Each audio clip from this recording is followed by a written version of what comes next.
किसी ने बड़े कमाल की बात कही है कि कोई व्यक्ति आपके हाथ से छीन कर ले जा सकता है, लेकिन आपके नसीब से नहीं। नमस्कार, मैं हूँ दिनेश कुमार और आज मैं आपके सामने एक बड़ी छोटी सी कहानी लेकर प्रस्तुत हुआ हूँ। और आज की कहानी एक राजा और एक गुरु की रहने वाली है। सबसे पहले एक गुरु थे जो नदी के किनारे बच्चों को पढ़ाया करते थे। कभी कभार कम समय में वो राजा के दरबार में आया करते थे, हमेशा नहीं आया करते थे क्योंकि वह बच्चों को पढ़ाने में व्यस्त रहते थे।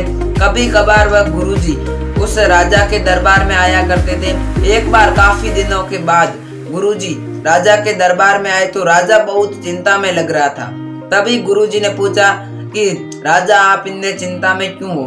तभी राजा ने सारी बात बताई कि मेरी कन्या है, वह शादी के लायक हो रही है और उसके लिए कोई वर नहीं मिल रहा है। तभी गुरुजी ने कहा कि आप लाओ, मैं उसकी हथेली देख लेता हूँ या फिर मेरी मंत्र कुंडली से कुछ मैं आपको बता देता हूँ। तभी जैसे ही राजा उसको कहते हैं कि तुम बता दो, तभी गुरुजी देखकर चकित रह जाते हैं कि उस लड़की के जो भी उससे शादी करेगा वो राजा होगा तो महाराजा बन जाएगा, और अगर वो राजा होगा तो सम्राट बन जाएगा, सम्राट होगा तो मैन कैप्टन बन जाएगा। यानी कि जो भी वो होगा उससे वह ज्यादा तरक्की करके कुछ अच्छा बन जाएगा।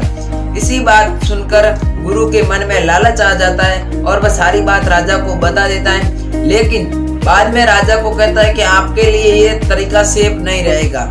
अगर आपने समझकर अपने मनमानी से किसी के भी लड़के से इसकी शादी करवा दी तो ये लड़की उसके घर पर व्यर्थ जाएगी और ये नुकसान भी कर सकती है। इसलिए राजा ने पूछा तो अब क्या करना पड़ेगा? तो गुरुजी ने बताया कि अब इसे आप लोग एक बड़े से बक्से में रखकर नदी के किनारे या फिर नदी के अंदर तैरते छोड़ आओ। जो भी इसे उठाएगा या फिर जहाँ पर भी ये बक्सा जाकर रुकेगा वही इससे शादी करेगा और उसी की ही उन्नति होगी। तो राजा ने स्वयं किया और एक बड़े से बक्से में अपने बेटी को बंद कर दिया और वहां पर नदी में छोड़ आई।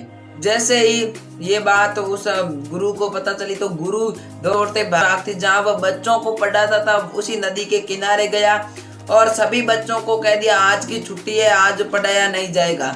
और बाद में उन्होंने बच्चों को कहा कि आप नदी के किनारे चले जाओ, वहां पर एक बक्सा आएगा, उसी बक्से को उठाकर मेरे यहाँ पर ले आना। लेकिन एक बात ध्यान रखना, मैं कितना भी चिल्लाऊं कुछ भी कहूँ, आप मेरे इस झोपड़ी का दरवाजा मत खोलना और बाहर से दरवाजा बंद कर देना। इसी बात से सहमत हुए वो सभी बच्चे वहां पर चले जाते हैं और नदी के किनारे चले जाते हैं। और वहां पर ये बच्चे तो तैरते हैं, ये बक्सा आएगा तो उठा कर ले जाएंगे। 20-25 बच्चे थे तो वहां पर वो सारे तैरते हैं, बच्चों के तो मजे हो गई। बाद में जैसे ही वो बक्सा आ रहा था तो एक दूसरे दरबार का राजा उस नदी पर जंगल में आया हुआ था, शिकार कर रहा था। उसी शिकार ने वो वहां पर हाथ पैर धो रहा था बैठा हुआ। तभी वो उसके सामने से बक्सा जाता है तो वह अपने जो उसके सेनापति थे उसको कहते हैं कि इस बक्से को रोको और देखो इसमें क्या है। तभी वह सभी नदी में उतर जाते हैं और उस बक्से को रोककर, बड़ा भारी बक्सा था, लेकर नदी के किनारे आते हैं। तभी राजा उसे कहता है कि खोलो। जैसे ही वो खोलते हैं तो उसके अंदर एक कन्या निकलती है। ये देखकर वो दूसरे सम्राट का राजा चकित हो जाता है कि बेटा तुम इसके अंदर कैद क्यों हो और तुम्हें क्या हो गया है। ये तभी वह कन्या सारी बात, यानी कि जो राजा की लड़की थी, वह सारी बात बताती है कि गुरुजी आए ऐसा ऐसा बोला। तो बाद में अब वो राजा बोलता है अब क्या करना है। तभी वो लड़की बोलती है कि तुम मेरे से शादी कर लो। सारा गहना तो उसके बक्से के अंदर ही था तो वह एक रिंग पहना देता है और उन दोनों की शादी तय हो जाती है। तो वह शादी करके चले जाते हैं और तभी वो राजा सोचता है कि मैं इस बक्से को खाली तो नहीं छोड़ सकता। तभी वो कुछ भी उसके अंदर भारी चीज रख देता है और वापस उसको नदी में तैरा देता है।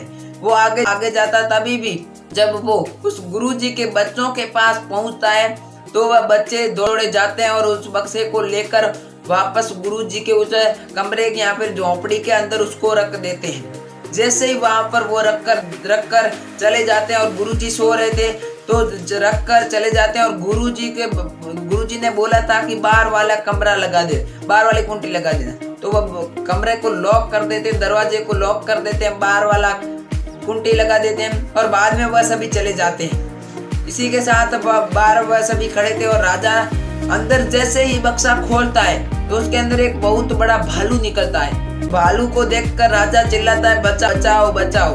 लेकिन वो बच्चे कोई भी गेट नहीं खोलते हैं, क्योंकि राजा ने मना किया था कि मैं कितना भी चिल्लाऊं, कुछ भी कहूं, आप मेरा दरवाजा मत खोलना।